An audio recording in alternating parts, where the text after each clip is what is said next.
In the realm of the unexplained, ordinary people often find themselves confronting some of the most unsettling paranormal encounters ever experienced. In this collection, we present two true stories of individuals who unexpectedly faced the supernatural. These accounts are numerous, highlighting the disconcerting reality people confront when they cross paths with mysterious entities and events that defy explanation, forever altering their lives. Spectral encounter at Slitting Mill. Slitting Mill, a quaint village on the outskirts of Cannock Chase near Rugeley, is a serene place with picturesque houses and abundant countryside to discover.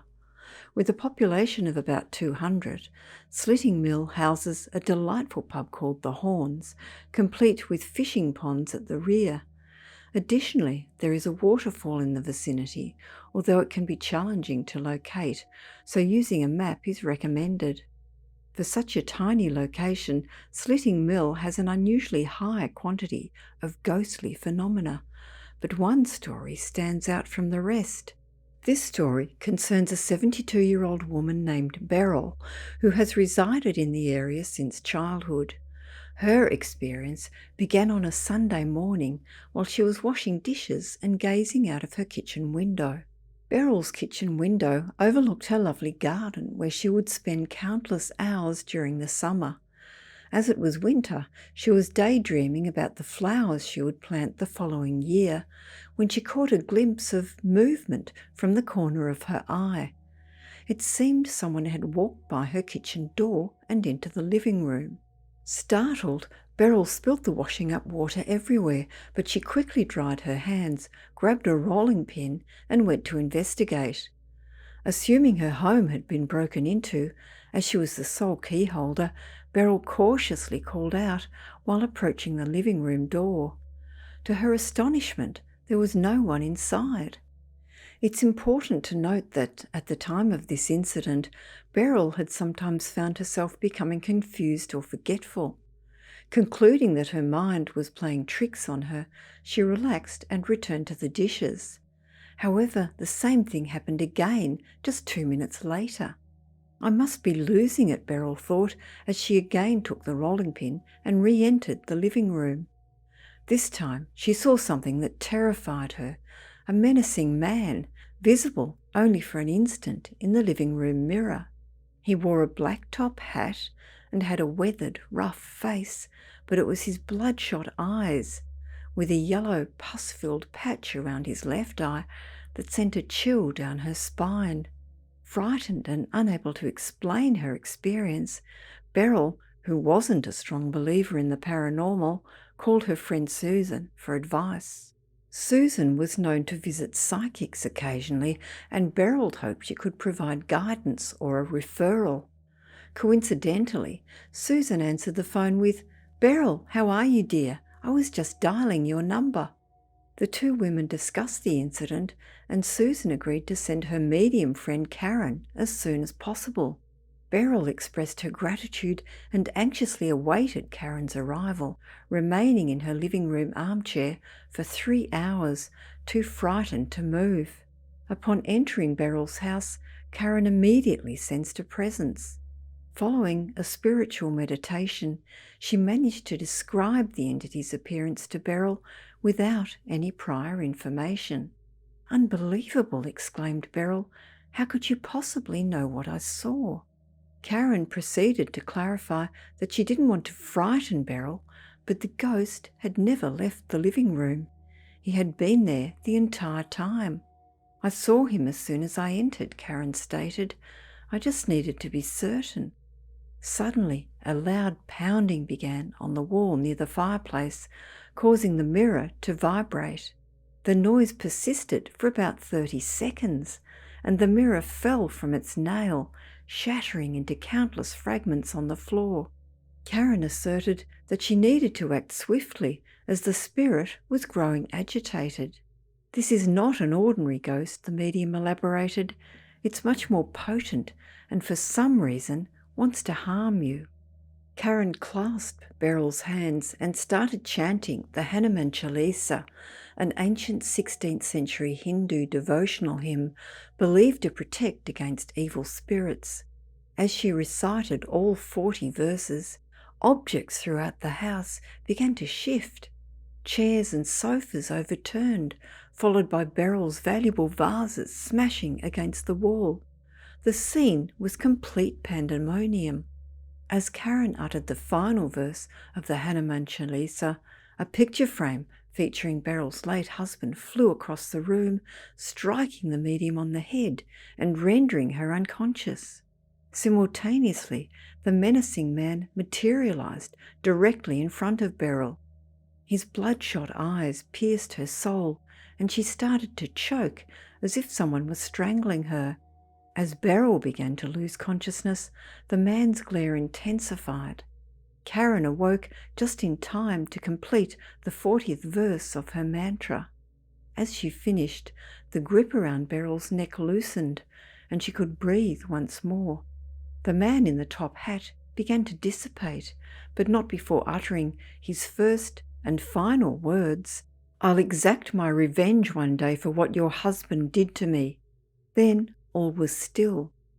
A few months after the supernatural encounter, Beryl, with the day's events still vivid in her memory, set out to decipher the spirit's cryptic message. After weeks of sifting through her husband's old documents, she discovered a photo of a man strikingly similar to the ghost that had invaded her home. He stood beside her husband in the image, with Great Whirly, 1973, written on the back. Suddenly it dawned on her.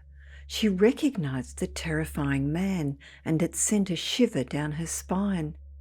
Though her late husband had been kind to most, he had a darker side in his youth, and rarely spoke of a specific event that occurred before marrying Beryl and relocating to Slitting Mill.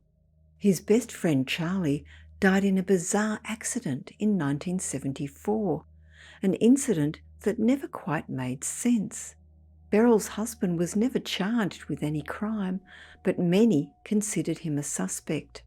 After her encounter with Charlie's spirit that day, Beryl is now strongly convinced that her husband harboured more secrets than she had ever realised. The Underpass Spirit. The underpass connecting Morrison's parking lot to Cannock Town Centre has always been bustling with activity. It is frequented by those who cleverly park at the supermarket to dodge parking fees in town, and occasionally talented street performers who entertain passers-by. Cannock Council has taken measures to adorn the underpass walls with tiles that showcase the town's art and local talents. As of now, numerous original artworks are displayed on the tiles, transforming the underpass into a free art gallery. Though the tunnel is small and can be traversed in less than a minute, some have found the journey to be quite unnerving, particularly during the early morning hours. It appears that paranormal activity, involving the spirit of a young man who delights in terrifying and taunting passers-by, is taking place in the underpass.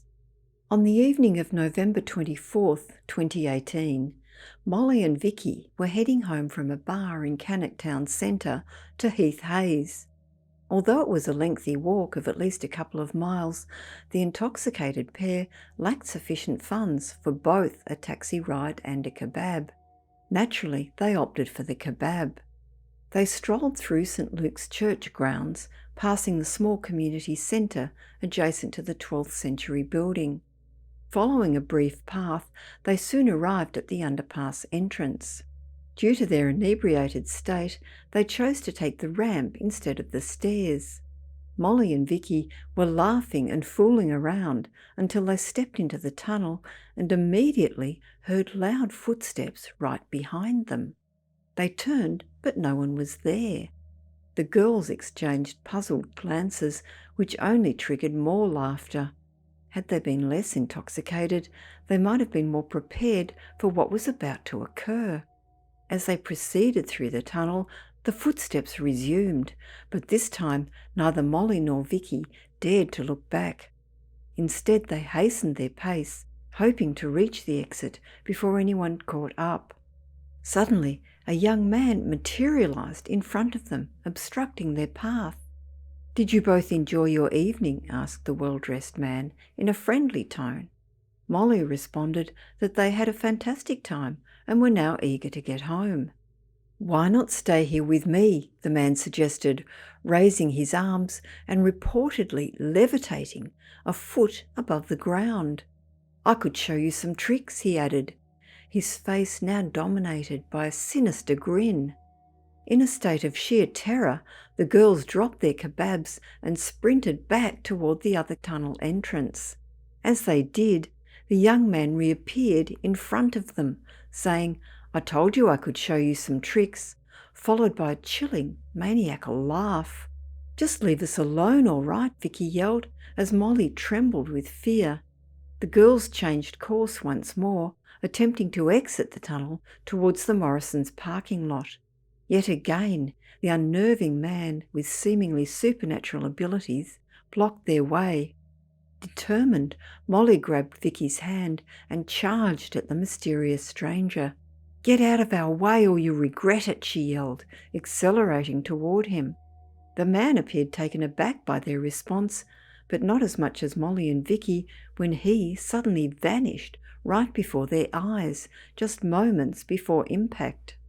Both girls made it home unharmed that night, and no further incidents occurred. However, within 6 months, a woman named Sandra Howell experienced an eerily similar encounter in the underpass, and she wasn't alone. Between 2020 and 2021, there were at least 18 reported sightings and interactions with the spirit in the tunnel, involving witnesses ranging from school children to senior citizens. Many of these individuals were not acquainted, and since the story has not been widely publicised, it is highly unlikely they fabricated their accounts. While the entity haunting the tunnel has yet to inflict physical harm on anyone, all signs point to the possibility of a more sinister outcome. Although the story does beg the question, what if someone did stay to witness more of his tricks? Let's hope no one is ever foolhardy enough to find out.